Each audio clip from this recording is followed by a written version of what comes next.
partner, lamig. Ano kung yakapin mo kaya ako? Huh? Sure, pero pikit ka muna. You know?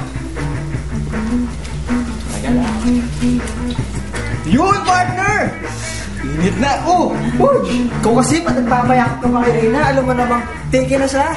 Eh, ang lamig kaya. Anyway, happy VDR months, mga taggers! Kaya naman, stop buffering na! Dahil ang mga trip nyo, sakay na sakay pa rin namin. Enough na muna ang mga stressful stuff and dilemmas. So sit back, relax, at pag nag-enjoy ka, tag mo to!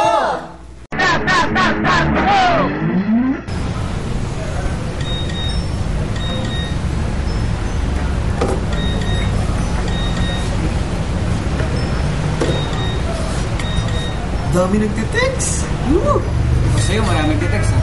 Wala eh. Well, yun, text na rin siya sa wakas.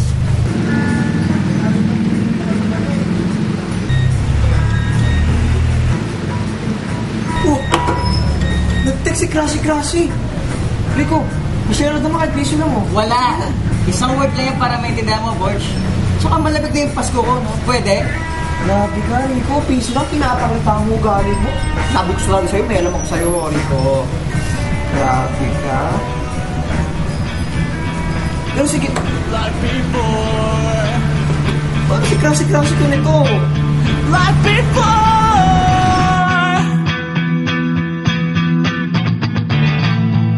Staring down the end of the rainbow, asking why the rain never stopped. It never stopped to fall. Hoy, Rico! Buli ka!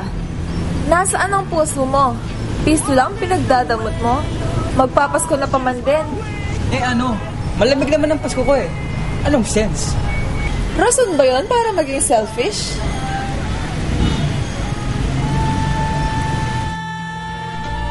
Ngayong malapit na ang Christmas, ay lalong walang rooms para sa selfish hearts dahil uso na naman ang gift-giving, monito-monita at syempre ang Secret Santas.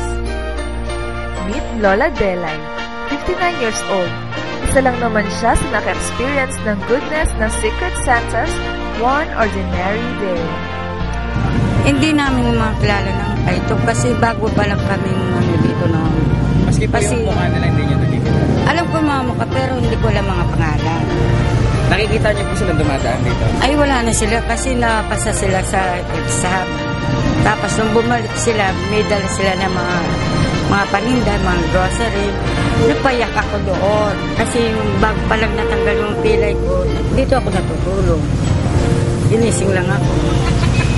Binabay yung mga grocery. Tapos binuksan nila. Kinukuha ko ng litrato. Hindi ko alam dito. Nagpasalamat naman ako. Huwag kang mag-iyak, sabi nila sa akin. Kasi sabi niya na napasa kami sa exam, Lola. Sabi niya gano'n.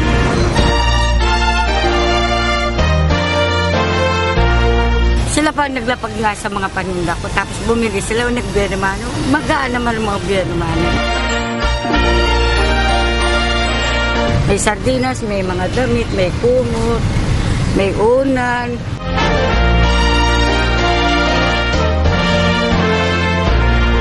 Naalala ko rin sila. Hindi na sila nagpakita, hindi ko alam saan sila nakatira. But those people who would like to grow, they really work hard, they're pushing their life hard.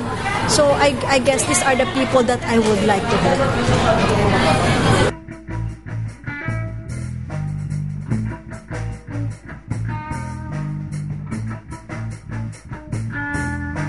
I'm always the kind of person na hindi mo, kahit na nung bata ako, hanggang tumanda ako, I'm not always the person who will tatayo dyan at something like will always be on the beautiful corner. Hindi ako yun. I'm always the person, even when I was small, ako yung nasa kitchen, always doing those hardcore.